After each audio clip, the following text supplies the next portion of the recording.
मायका या ससुराल, औरत का कौन सा घर। रिंकी की शादी के 25 साल हो गए थे, लेकिन अभय जो उसका पति है उसे हर बात पे उसे जलील करता है। शुरू में रिंकी ने कोशिश की थी अभय को बदलने की, पर वो सफल नहीं हो पाई। अब रिंकी की आदत बन चुकी है सब सुनने की। मेरे तैयार होने से पहले मेरा नाश्ता तैयार हो जाना चाहिए।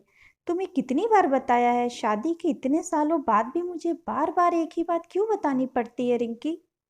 तुम्हें क्या है, तुम तो आराम से घर पर रहोगी, मुझे काम पर जाना पड़ता है। तुम होगी हमेशा बेवकूफ़ों जैसी हरकतें करती हो। अगर यह तुम जानबूझकर करती हो तो याद रखना, मुझसे बुरा कोई नहीं होगा। खाने की प्लेट फेंकते हुए अभय गुस्से से रिंकी की ओर देखने लगा। रिंकी के लिए अभय का यह बेवजह का गुस्सा कोई नई बात नहीं थी। वह ऐसे ही छोटी छोटी बातों पर रिंकी पे गुस्सा होता था।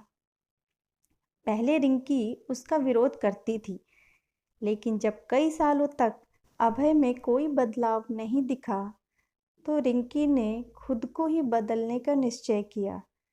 अब अभय की हर बात वो चुपचाप सिर नीचे झुकाए सुन लेती थी। कोई भी वाद विवाद होता तो अभय सीधा रिंकी को बोल देता, अगर तुम मेरे शर्त पे रह सकती हो तो रहो, वरना अपने मायके क्यों नहीं चली जाती? क्यों रह रही हो यहाँ?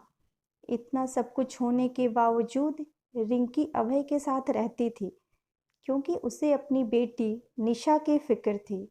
माँ बाप को इस उम्र में वह परेशान नहीं करना चाहती थी। वह इतनी पढ़ी लिखी भी नहीं थी कि खुद जाकर कोई नौकरी कर सके और अपना और अपनी बेटी का पालन पोषण कर सके। रिंकी को अब अपनी फिक्र नहीं थी, उसको फिक्र थी तो बस अपनी शादी लायक हो रही बेटी की। रिंकी नहीं चाहती थी कि पति पत्नी के झगड़े की वजह से निशा प्रॉब्लम में आए। निशा की पढ़ाई पूरी हो चुकी थी, उसके लिए अब शादी के रिश्ते आने लगे थे। कई रिश्तों को निशा ठुकरा चुकी थी। अभय एक शाम अपनी बेटी के पास बैठकर उसे बताने लगा, निशा एक बहुत अच्छा लड़का है, पढ़ा लिखा है, बड़ा घर है, बहुत अच्छी नौकरी है। ऐसे रिश्ते बार बार नहीं आते बेटा, इस बार मना मत करना।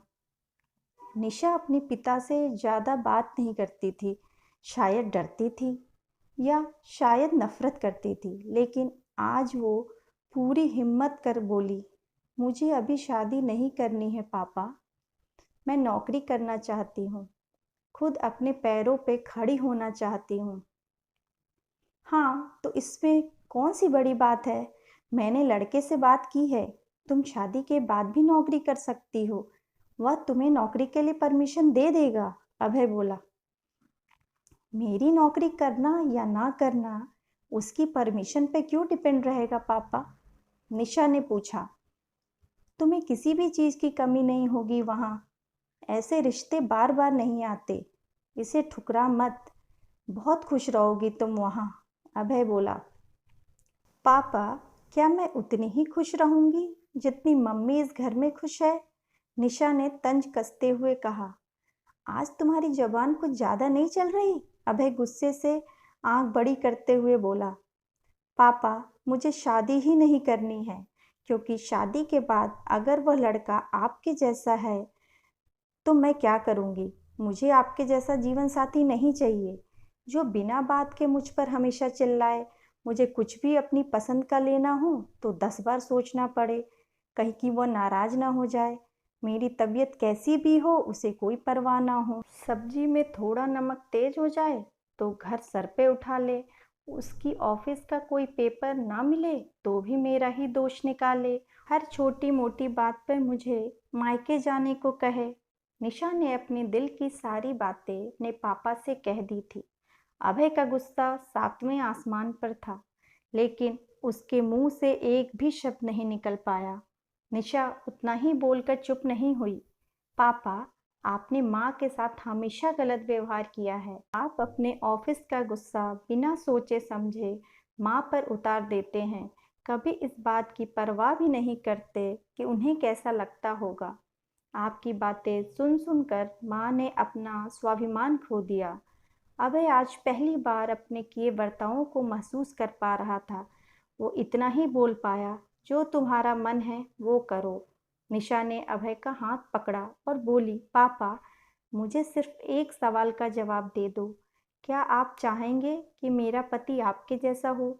अगर आपका जवाब हाँ है तो कर दीजिए मेरा रिश्ता आज ही, और ना है तो मुझे आत्मनिर्भर बनने दीजिए। अभय कुछ भी न बोल पाया और वहां से चुपचाप बाहर चला गया। आज उसे रिंकी के सामने जाने में शर्म आ रही थी। चलते चलते उसकी आंखों में आंसू बह रहे थे। अभय ने आज से अपने आप को बदलने का निर्णय किया। अगले दिन से रिंकी ने अपने पति में काफ़ी बदलाव देखा। वह सोचने लगी कि जो हिम्मत निशा ने दिखाई है, वह हिम्मत अगर मैं पहले ही दिखा देती तो शायद आज परिस्थिति कुछ और होती। निशा पढ़ लिख कर अच्छी नौकरी करने लगी थी।